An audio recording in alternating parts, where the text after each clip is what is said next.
Welcome students, class 12th का आपका English का एग्ज़ाम आ गया है और बिल्कुल नया पैटर्न है। और इस बार आपके टाइम भी पहले 3 घंटे 15 मिनट रहते थे, लेकिन इस बार 2 घंटे 45 मिनट कर दिए हैं। यानी कि आपका आधा घंटा यानी 30 मिनट्स पहले के मुकाबले जो पिछले साल रहते थे आपके टाइम रहता था उससे कम कर दिए। यानी टोटल आपको इस बार 165 मिनट्स मिलेंगे और क्वेश्चंस आपके टोटल 25 आएंगे। अब 25 क्वेश्चंस के अंदर बीच में एक क्वेश्चन के अंदर कई बार आप देखिए ग्रामर में पहला क्वेश्चन रहेगा, उसमें आपके टोटल 12 क्वेश्चंस रहेंगे। यानी आपको इन क्वेश्चंस को कितने समय में कंप्लीट करना है, मैंने एक टाइम शेड्यूल आप लोगों के लिए बनाया है। क्योंकि कभी कभी हमें पेपर बहुत अच्छा आ जाता है, तब भी हमारे लिए ये दिक्कत होती है कि हम सभी क्वेश्चंस के आंसर्स लिख देते हैं और कभी कभी हमारा कोई क्वेश्चन छूट जाता है तो बहुत दुख होता है। और दुख तब सबसे ज़्यादा होता है जब वो क्वेश्चन जो छूट गया जो हमें बहुत अच्छे से आता था और हमारे 100 आउट ऑफ 100 होने थे, लेकिन अगर 1-2 अंक का भी क्वेश्चन छूट गया तो बहुत दुख होता है। तो इसीलिए मैं आप लोगों को एक ही सलाह देना चाहूँगा कि मैंने आप लोगों के लिए पूरे क्वेश्चंस का टाइम और कितने क्वेश्चंस को कितने मिनट्स में कंप्लीट करना है पूरा टाइम शेड्यूल प्रिपेयर किया है और आप इसके अकॉर्डिंग ज़रूर तैयारी करें, ज़रूर प्रैक्टिस करें। आइए देखते हैं। मैंने मेरे हिसाब से आपके लिए यहाँ पर ये सेक्शन बनाया है। ये क्वेश्चन नंबर, ये टोटल नंबर ऑफ क्वेश्चंस जो उस एक क्वेश्चन के अंदर आपको मिलेंगे, वर्ड लिमिट क्या रहेगी, मार्क्स कितने रहेंगे और टाइम आपको कितना देना है। आप चाहे तो प्रत्येक क्वेश्चन का, जैसे मान लीजिए इसमें आपके ग्रामर के 20 क्वेश्चन आएंगे और इसके लिए मैंने 30 मिनट आप लोगों को निर्धारित किए हैं।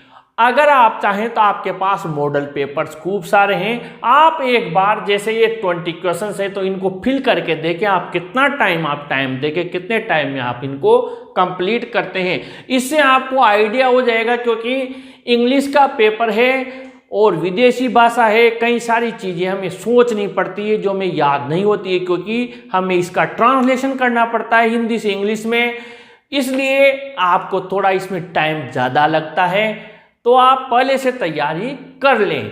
जैसे आपके इसमें टोटल 3 क्वेश्चन आएंगे और 20 क्वेश्चंस रहेंगे, वो जो आपके रोमन संख्या में लिखे रहते हैं उस हिसाब से उनकी नंबर 20 है, 20 मार्क्स के हैं और मैंने 30 मिनट्स दिए हैं।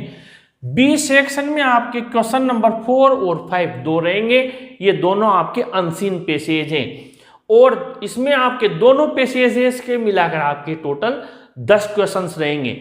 लेकिन आपका जो 4 वाला जो पैसेज रहेगा ये थोड़ा लेंथ रहेगा, क्योंकि इसमें आपका प्रत्येक क्वेश्चन का मार्क्स 2 रहेगा। यानी कि अब जो 2 अंक का रहेगा तो कम से कम 1-1.5 लाइन 2 लाइन आपको आंसर इसमें लिखना होगा। और ये आपका जो 5वां पैसेज है ये आपके 1-1 अंक का होगा। दूसरा, इनमें आपको जो सिमिलर वर्ड्स है वो भी सेलेक्ट करना है, सर्च करना है, एंटोनिम से अपोजिट है, तो टाइम मिलता है इसमें और टाइम लगता भी है।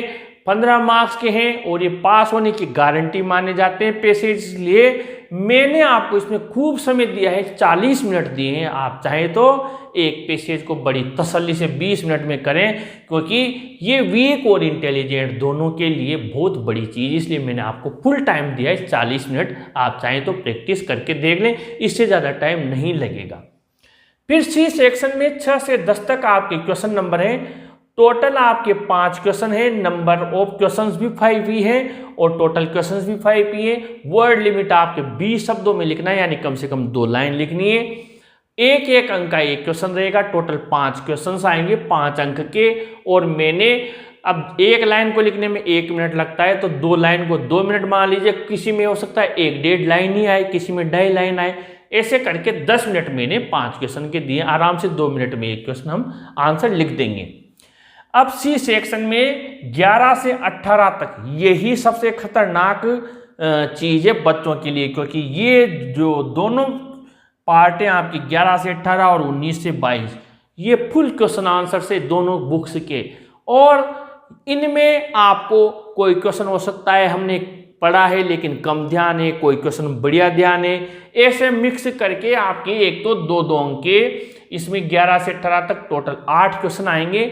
वर्ड लिमिट है 30 to 40 वर्ड्स, यानी 3 से 4 लाइन आपको कम से कम लिखनी होगी।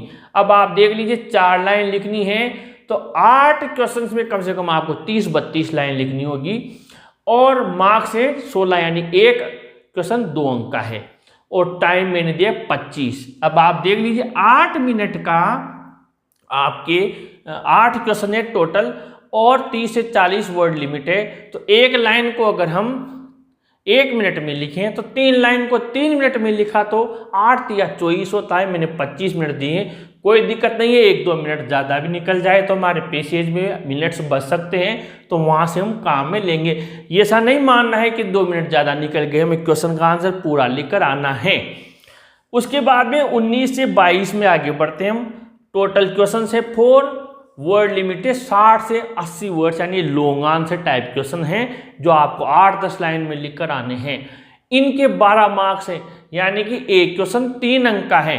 अब 8 से 10 के बजाय कोई का आंसर आपको 6 लाइन में आ गया, 7 में आ गया, 8 में आ गया, 6 से 8, 9, 10 कितनी भी लाइन हो जाए इसमें कोई दिक्कत नहीं है, पर जितना आ जाए उतना आप जरूर लिख के आएँ। और 12 अंक है और यहाँ पर मैंने आपको दी है 30 मिनट, आधा घंटा दिया है। आप बड़ी तसल्ली से एक क्वेश्चन को 7-7.5 मिनट में भी लिखेंगे तब भी कंप्लीट हो जाएगा। बात वही आएगी, ये हर मिनट यानी हर लाइन का 1 मिनट में आपको दे रहा हूँ। इसके बाद में आपका राइटिंग पार्ट आ गया। राइटिंग पार्ट में आपके 23 से 25 यानी 23 to 25 टोटल क्वेश्चन से 3।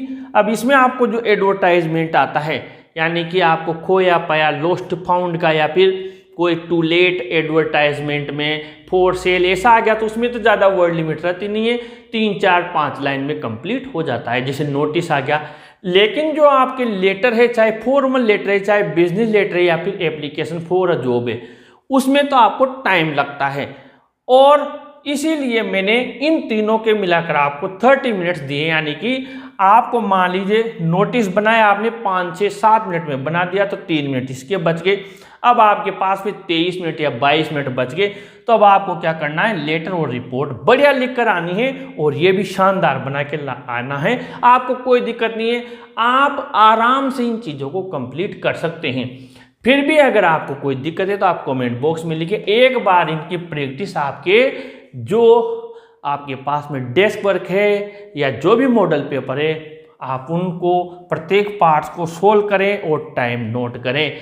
ये मत भूलना कि ये टाइम तब है जब आपको सभी क्वेश्चंस आ रहे हैं। अगर नहीं आ रहे हैं और आपने सोचने में अतिरिक्त समय खराब कर दिया तो फिर आपका कोई ना कोई चीज इनमें से छूट सकता है। इसीलिए आप पेपर में उन क्वेश्चंस को ही सबसे पहले सोल्व करना जो आपको बहुत अच्छे आ रहे हैं, क्योंकि सोचने के लिए आपको पेपर में बोर्ड टाइम नहीं देता है। आपको बोर्ड टाइम देता है केवल लिखने के लिए, सोचने के लिए कोई टाइम नहीं होता है। इसलिए आप अभी से ही बहुत अच्छी तैयारी करके जाएं और अगर फिर भी कोई दिक्कत है तो कमेंट बॉक्स में लिखें, आपकी पूरी हेल्प की जाएगी। इस वीडियो को जरूर अपने फ्रेंड्स को शेयर करें, जरूर लाइक करें और अपने चैनल को भी जरूर सब्सक्राइब करें। Students, thank you.